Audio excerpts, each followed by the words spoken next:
Boa noite. Mês voou, não voou? Já estou eu aqui de novo felizes, animados, e a gente vai conversar sobre um outro tema que eu acredito que seja bastante motivador e bastante importante para a gente refletir. E eu começo passando esse vídeo, que eu quero que vocês prestem bem atenção. Pode baixar o volume aqui, vamos ver se tem expressar. Esses dois homens criaram este leão e deram o nome de Christian. Com o passar do tempo, obviamente, o leão ficou muito grande para ser tratado no ambiente doméstico, caseiro, e daí esses homens resolveram fazer o que era certo, devolver o leãozinho Christian à vida selvagem. Passado um ano, eles decidiram regressar na África para rever o bichinho de estimação deles. E os especialistas avisaram que poderia ser um encontro perigoso, porque o leão não iria reconhecê-los e ainda por cima estaria num ambiente selvagem. Mesmo assim, os dois moços foram visitar o seu leãozinho. E esse vídeo mostra o reencontro. Reparem na alegria dos dois rapazes. E aí a surpresa do leão. Dá pra ver a surpresa? Vocês vão ver a surpresa. Olha só, de repente ele reconhece. E olha o reencontro. Um animal que é tido por agressivo. Um animal que é tido por... é carnívoro. No meio da sua natureza, um ano depois de deixar de ver os seus amigos, e ele abraça, ele pula, você vê nitidamente a alegria desse bichinho. Aí, a partir desse vídeo, nós vamos começar a conversar sobre o tema da nossa noite, que é como seremos lembrados. Obviamente o Christian, o leão, lembrou muito feliz dos seus, entre aspas, donos. Ele lembrou muito feliz de duas pessoas que o trataram bem, que o trataram carinhosamente, que o trataram com amor. É sobre isso que nós vamos falar. Mas não vamos falar nem de animais, como falou no final do vídeo, e nem sobre o Christian. Nós vamos falar sobre nós. Essas fotos, vou passá-las bem rapidinho. Conta um pouquinho da minha história. A mocinha ali, a criancinha de flores, é minha avó. Então esses dois são meus bisavós, meus tios-avós e a minha avó, Olívia. Minha avó Olívia, meu avô Guilherme, com os filhos. A minha mãe está atrás do meu avô. Minha mãe casando com o meu pai. Eu, numa pose de banho de sol. Eu, fazendo pose de charme, desde aí gostava de fotos. Eu com a minha irmã do meio, Kátia. Eu, a mais velha, aqui à direita. Minhas duas irmãs e uma menininha vizinha. Aqui parte da família, estou eu lá atrás do meu tio já desencarnado aqui abaixo. Eu, muito tempo depois, grávida. Eu com o meu bebê. Eu um dia, ainda criança, embora adulta, ainda fazendo as minhas artes, brincando, sempre rindo, com a pessoa que eu mais amo no mundo, meu filho. Recebendo um abraço depois de fazer uma palestra num centro espírita, fazendo uma palestra. A memória é o espelho em que vemos os ausentes. Eu não estou mostrando minhas fotos para mostrar que sou eu, mas porque eu tinha que contar uma história. Como é que a Vânia será lembrada? E aí eu pergunto, como é que o Edson será lembrado? Como é que cada um de vocês será lembrado? Amanhã, quando não estiver presente. Eu espero que meu filho lembre de mim como uma ótima mãe e que os meus pais lembrem de mim como uma ótima filha e que os que assistem as minhas palestras lembrem de mim como uma pessoa que praticava o que dizia e que meu companheiro, meu marido, diga para mim, lembre de mim como uma excelente esposa e dona de casa e que profissionalmente eu seja lembrada como uma boa advogada quando chegar nesse grau. Mas é que o mundo vai lembrar da gente. Que marca que a gente deixa no mundo? Cada um vai saber da sua própria marca. Cada um sabe o próprio papel. Mas nós temos que avaliar isso por quê? Porque nós precisamos saber que cada momento da nossa vida é uma memória que nós estamos deixando para depois alguém lembrar. Que marcas. Normalmente a gente sabe que os maus marcam muito o mundo, mas marcam por pouco tempo. Mas os bons marcam o mundo às vezes, não tanto quando eles estão passando, mas depois a sua mensagem passa tempos e tempos e tempos e se fala deles. Não é só de Jesus que a gente fala de Gandhi, a gente fala de Francisco de Assis, a gente fala de Chico Xavier recentemente, mas a gente também fala de Moisés e fala de Buda, mas daqui a 500 anos ninguém lembrará de Hitler, porque a realidade do nosso planeta será outra. Nós temos uma vida presente e nós temos uma vida futura. Nesta vida presente, a própria música que foi passada do Plínio falou: amanhã é um outro dia. Eu até digo que Plínio foi muito feliz em falar essa frase, porque realmente a gente tem um outro dia. Só que um dia, esse outro dia não será nessa vida, será na vida futura. E o momento de construir a memória que as pessoas terão de nós, ou seja, o momento de realizar é agora na vida presente. E a vida futura será o resultado daquilo que formos, daquilo que construímos, daquilo que realizamos. A alma ou o espírito sofre na vida espiritual as consequências de todas as imperfeições que não conseguiu corrigir na vida corporal. O estado feliz do espírito ou desgraçado, o espírito feliz ou desgraçado, é inerente ao seu grau de pureza ou impureza. Isso é o artigo 1º do Código Penal da Vida Futura. Então, o que acontece com a nossa vida futura? Ela resulta, ela reflete, ela é o nosso amanhã, dependendo do nosso hoje. Por isso que a gente precisa pensar na vida futura como uma construção do agora, como uma construção do hoje. A marca que nós estamos deixando no mundo, aquilo que somos e aquilo que fazemos, impacta no mundo. Nós temos diversos papéis na nossa existência da vida presente e em cada papel que nós exercemos, nós estamos marcando o nosso caminho. Como é que alguém dirá amanhã? Talvez no nosso velório, talvez ao lembrar de nós carinhosamente ou não carinhosamente um tempo depois da nossa morte. Como lembrarão de nós aqueles que nós conhecemos daqui a 10 anos? Porque o que eu sou, o que vocês são, não será esquecido tão brevemente. E aí dirão, aquela pessoa era imperfeita nisso, ou aquela pessoa se esforçava naquilo e aquela pessoa tinha determinadas virtudes. Nós também temos que avaliar as nossas palavras e as nossas atitudes. Porque se nós estamos construindo o nosso futuro com a vida presente, como é que nós construímos? Não é falando. Eu falo, todo mês eu venho aqui e falo muita coisa para vocês. Falo coisas que às vezes eu reescuto as palestras e digo, nem sei como eu disse isso. Porque graças a Deus também somos intuídos para o que dizer aqui, depois de nos prepararmos nos temas que estudamos para falar. E aí a gente escuta e diz, quem dera eu fazer o que eu falo. Palavra sozinha não faz diferença. Os nossos pensamentos constroem, as nossas palavras incentivam, mas são as nossas atitudes que realizam. Então nós estamos perguntando como é que seremos lembrados. Então nos perguntemos o que fazemos das nossas palavras. Nós transformamos as nossas palavras em atitudes? Nós realizamos? Será que não somos tão teóricos quanto a maioria dos teóricos que nós conhecemos?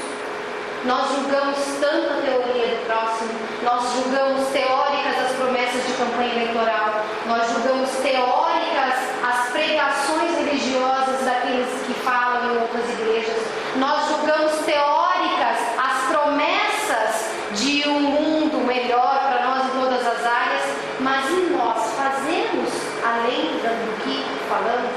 Será que nós estamos realizando? Então, a gente precisa se questionar.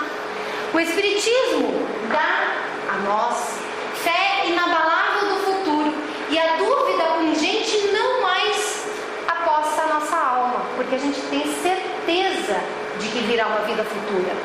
dá para nós, dando a ver do alto as coisas, a importância dos nossos problemas, a importância das nossas provas, das nossas expiações, ou seja, das nossas vicissitudes terrenas, ela se esvai, ela some, ela desaparece no vasto e esplêndido horizonte que ele, essa crença que o Espiritismo nos dá, faz descortinar. E a perspectiva da felicidade que nos espera além desta vida, porque a gente sabe que nem sempre temos a paz, a harmonia e o equilíbrio que gostaríamos de ter na encarnação, nos dá paciência, resignação e coragem de ir até o fim, até o termo do caminho. O que significa dizer o seguinte: não há aqui nessa sala, neste momento, nenhuma pessoa que não tenha problemas.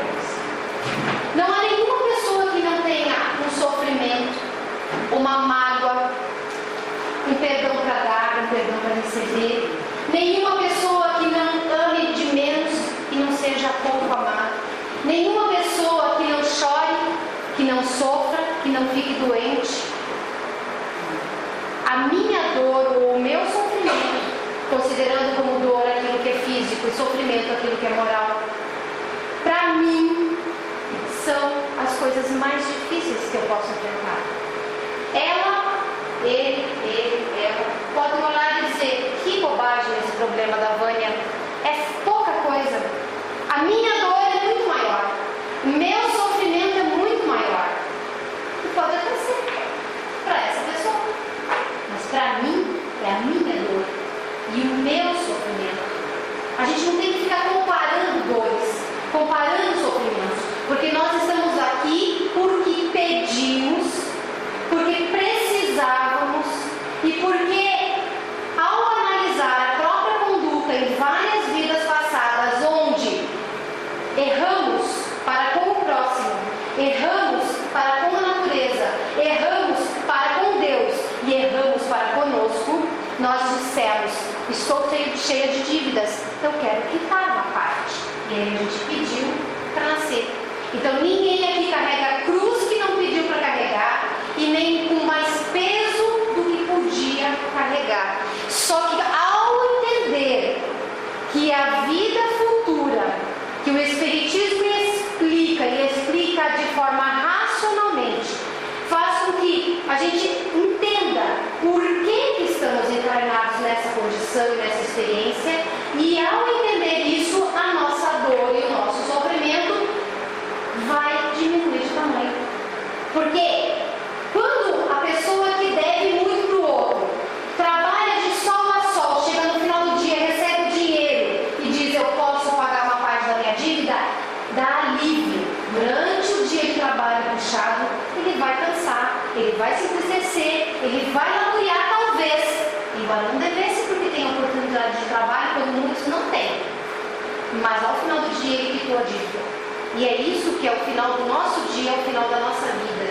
Nós quitamos uma parte da nossa dívida se trabalhamos direitinho, se nos comportamos adequadamente. Então, temos, se somos realmente espíritos e se realmente somos convictos de que Deus é bom e justo, porque reclamar da vida significa dizer que não aceitamos que Deus decidiu para nós determinada experiência.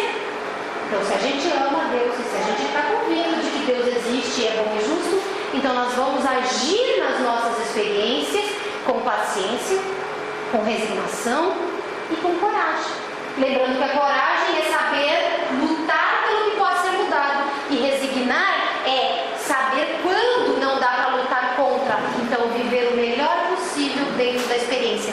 E a paciência significa o seguinte: calma, tudo vai se resolver. Trabalha da tua parte, que da nossa parte, os Espíritos, Jesus e o próprio Criador estão falando, da nossa parte, nós cuidamos. Ninguém está sozinho, ninguém está desamparado. Esse texto está no capítulo 6 do Evangelho segundo o Espiritismo. E aí vem as nossas realizações materiais e morais. Nós também marcamos o mundo através destas realizações. A questão é, nós estamos preocupados com o que de verdade? A gente está preocupado muitas vezes em ter uma casa melhor, um carro melhor, às vezes até em ter a casa ou ter um carro, porque a gente não tem. A gente está preocupado em comer, em vestir, a gente está preocupado em ter uma boa apresentação, em cuidar do corpo, em ter boa vida social, mas a gente está preocupado na mesma proporção, ou mais, como seria certo, com as questões morais?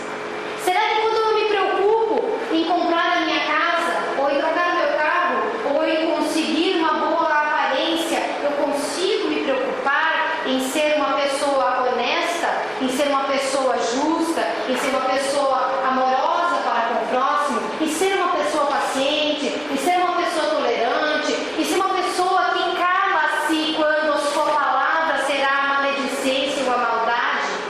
Será que as nossas preocupações morais com os nossos pensamentos, como julgamos o nosso próximo, como julgamos a dor do nosso próximo, como julgamos a atitude do nosso próximo, será que elas são mais importantes para nós do que as nossas realizações materiais? A casa que nós comprarmos, no dia que morrermos, nossos filhos vão repartir. Ninguém vai se preocupar se a gente gostava daquele ambiente. O carro que nós gostávamos, que sofremos tanto para comprar, será vendido para pagar as despesas do nosso funeral muitas vezes.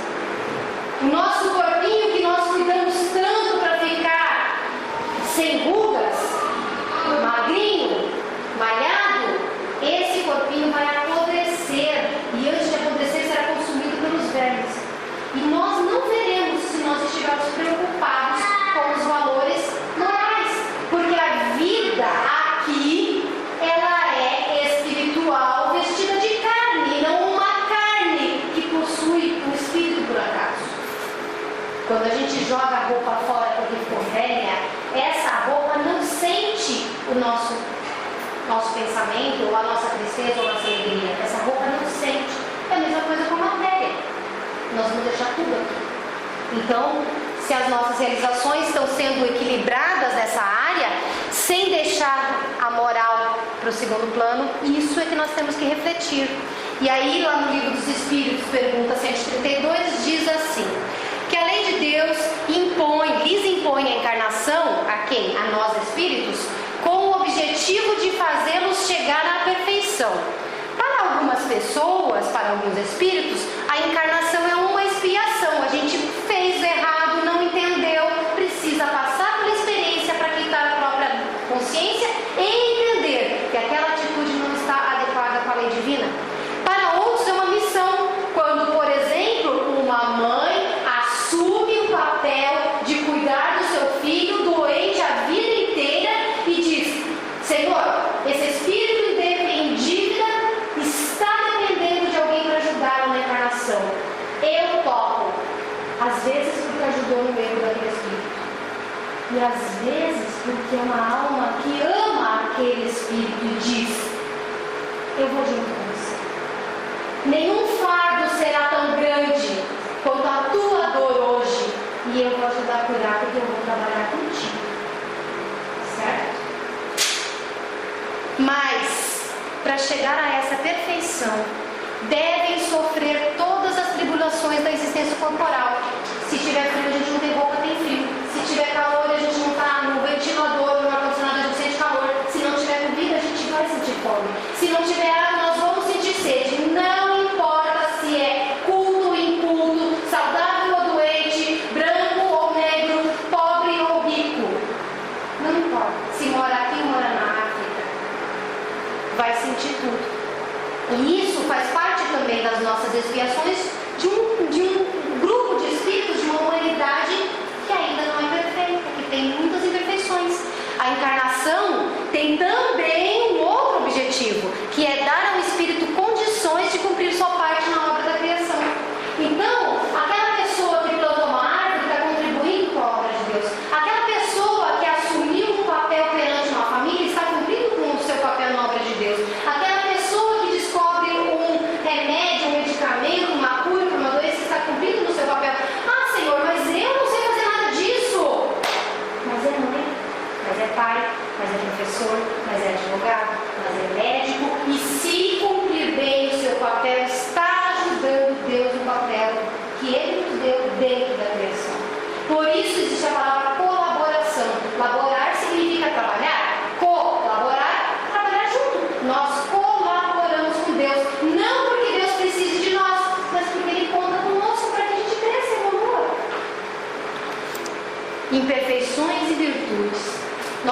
sabemos que tudo isso que temos falado é difícil para nós.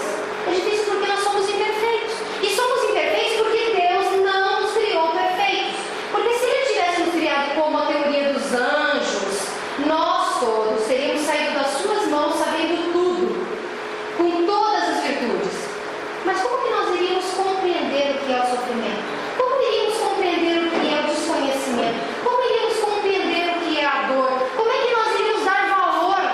O filho que ganha o carro aos 18 anos porque passa no vestibular não dá o mesmo valor àquele carro que aquele mocinho que passou no vestibular, mas o pai não pode dar um carro, vai fazer faculdade à noite, trabalhar de dia, vai fazer os trabalhos da faculdade de madrugada e aí depois de 2, 3 anos juntando dinheiro vai comprar o carro. Às vezes o primeiro ganhou um carro bom e o outro ganhou um fusquinho usado, mas Sara vai olhar se aquele fusquinho está bem cuidado, porque ele deu valor. Então Deus nos criou simples e ignorantes para que nós nos desenvolvêssemos através das experiências. A imperfeição ela não é um erro nosso, a imperfeição ela não é um defeito nosso, é uma parte de nós, do nosso processo. O nosso erro, o nosso problema é teimar em dar murro em ponta de faca quando a gente sabe que existe um erro na nossa conduta. Se nós sabemos que o egoísmo faz mal, que o orgulho é ruim, e a gente vê a reação das pessoas às nossas condutas, e ainda assim a gente continua fazendo, por que a gente sofre? Porque a nossa conduta está errada. E o que a gente faz para conseguir as virtudes? Trabalha as imperfeições. Eu não posso trabalhar uma virtude que eu não conheço, mas eu posso trabalhar uma imperfeição que eu percebo em mim. Se eu sei que tenho dificuldade de doar, de ceder, de dividir, então eu vou trabalhar a caridade. Eu não conheço a caridade. Mas será que eu não posso aprender? Eu tenho um chocolate que tem 4 pedaços, eu divido um quadradinho no meio e dou. Mas eu dei, eu dividi. É um pedacinho. Você vê que eu não sou muito ambiciosa nos meus exemplos, né? Está demorando, né? Vocês estão silenciosos hoje. Mas qualquer coisa. Não, mas eu falo de chocolate, eu gosto de chocolate. E dividir chocolate é difícil. Viu como a gente tem que aprender a dividir? A gente começa com um quadradinho só metade, né? Depois dividir. Um dia, gente, a gente vai fazer isso de forma natural. Eu tenho uma experiência interessante que até me recorda esse desviadinho de risada que gostava de chocolate. Eu tenho uma sobrinha que acabou de fazer 5 anos. A mãe dela ensina os 2 filhos, como eu ensino meu filho, e muitas mães ensinam a dividir. Mas essa menina ela não precisa ser ensinada. Porque ela faz assim. Outro dia, no dia das crianças, ela chegou para a mãe dela e disse assim: mamãe, está aqui um saquinho de brinquedos. É para você dar para as crianças pobres. Daí a mãe dela falou assim: minha irmã, mas esses brinquedos daqui você quer dar? Quero. A professora falou para você que é a dia das crianças, quer fazer doação? Não. Mas esses brinquedos você não gosta deles? Gosto, mãe. São os meus preferidos. Mas eu tenho muitos. Eu sei que eu não teria feito. Nem com 5 anos, nem hoje. Porque eu sou apegada. Eu preciso aprender a dividir. Quando a gente chega no ponto de admitir que é assim, a gente está na metade do caminho para conseguir adquirir a virtude. Nesta encarnação e neste aspecto, pelo jeito a minha sobrinha já resolveu o problema. Vamos ver que outros problemas, outras imperfeições ela tenta resolver, é outra coisa. Mas a gente vai trabalhando um passinho de cada vez dentro da nossa força, dentro da nossa coragem, dentro da nossa resignação, mas com a estrutura do Espiritismo como impulso, como incentivo. E aí, pegando um texto desse livro Mensagem de Esperança e Paz, do Valdemir Cunha, retorna o espírito para a vida física, reencarna, vestindo nova roupagem carnal, trazendo no bojo da reencarnação os propósitos de crescimento interior, as virtudes que definitivamente adquirimos, jamais deixamos de possuir.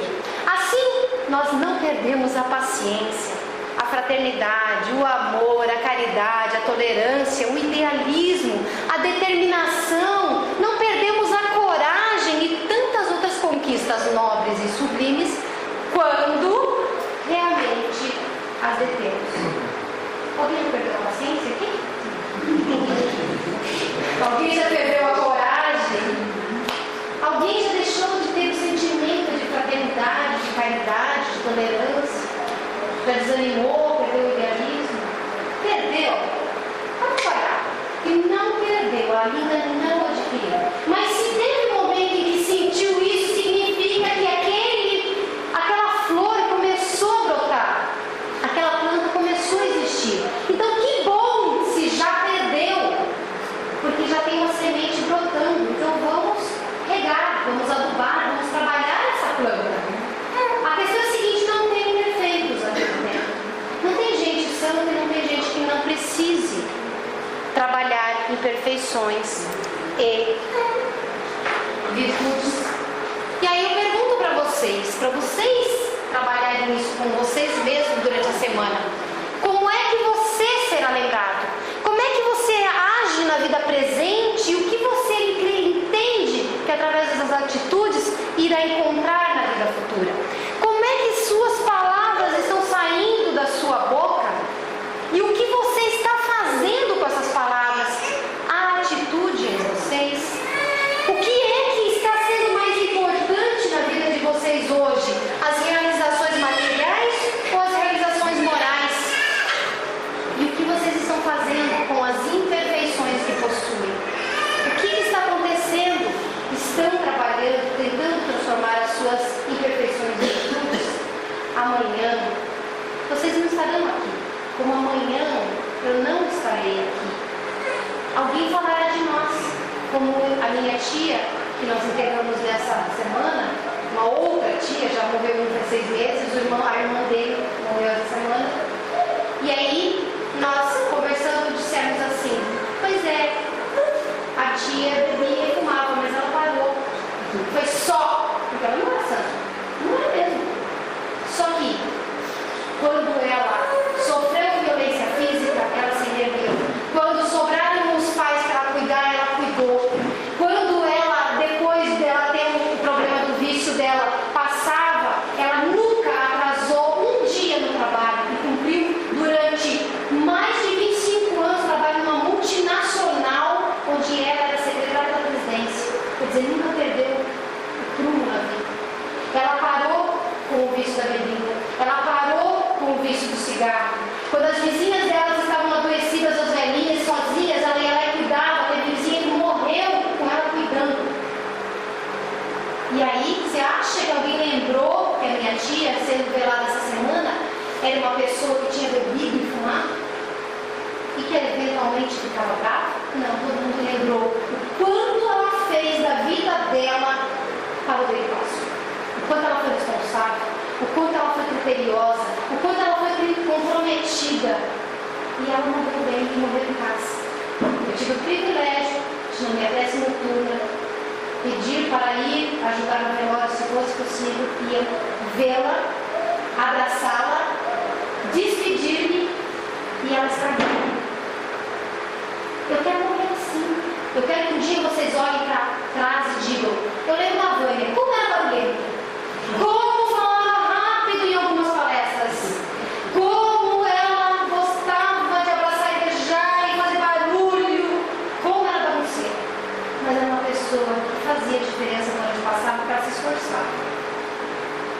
Talvez hoje, se eu morresse agora, não poderia falar isso de mim, porque eu tenho muito mais defeitos, mas eu tenho pretensão de viver mais. Então vamos trabalhar. Eu estou trabalhando, vocês podem trabalhar, vamos trabalhar, gente. Lembre-se que o mês passado eu falei sobre um tema que era para deixar vocês um pouco mais agitados, mais animados, para fazer diferença hoje. No máximo amanhã, como diz o Plínio na música. Não dá para esperar mais.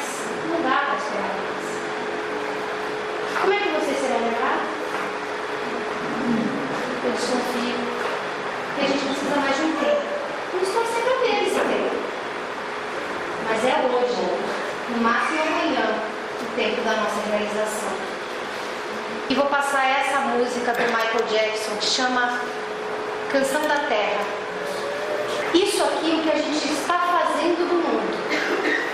Isso aqui é como a nossa humanidade será lembrada se nós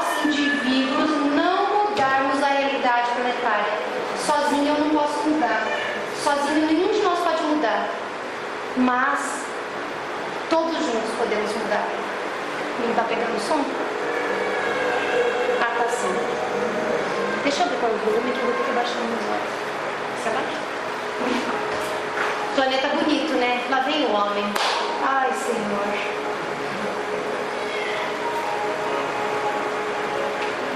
Olha o que nós estamos fazendo do nosso mundo. E vou falar mais, essas cenas são todas pegas de momentos reais. Só essa que foi montada. O que nós estamos fazendo? O que aconteceu com tudo? Tudo que você disse que iríamos ganhar, com o quê? A destruição. E os campos de extermínio. Nós vamos ter um descanso.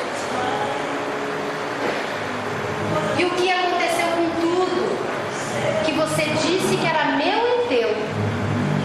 Você já parou para pensar sobre todo o sangue derramado? Já parou para pensar que a terra e os mares estão chorando? Quanta destruição, quanta árvore.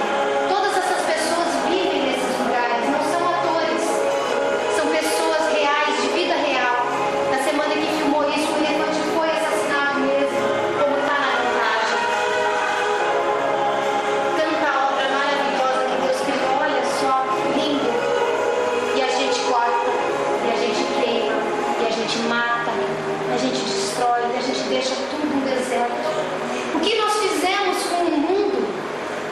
Olha o que fizemos. E o que virou toda a paz que você prometeu a seu Filho único? Essas pessoas vivem e esse é um lugar de guerra, são imagens reais. O que aconteceu com os campos floridos? Vamos ter descanso? O que aconteceu com todos os sonhos que você disse serem teus e meus? Você já parou para pensar sobre todas as crianças mortas com a guerra?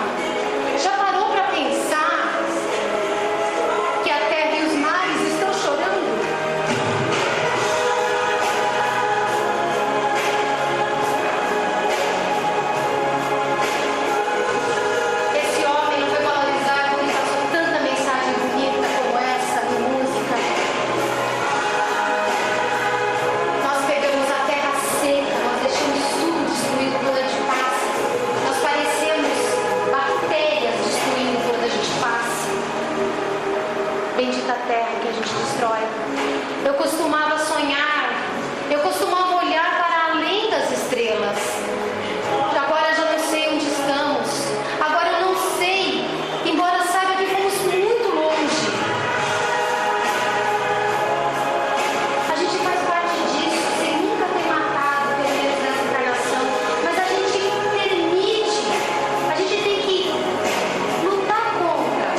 Deus fortaleça e acompanhe.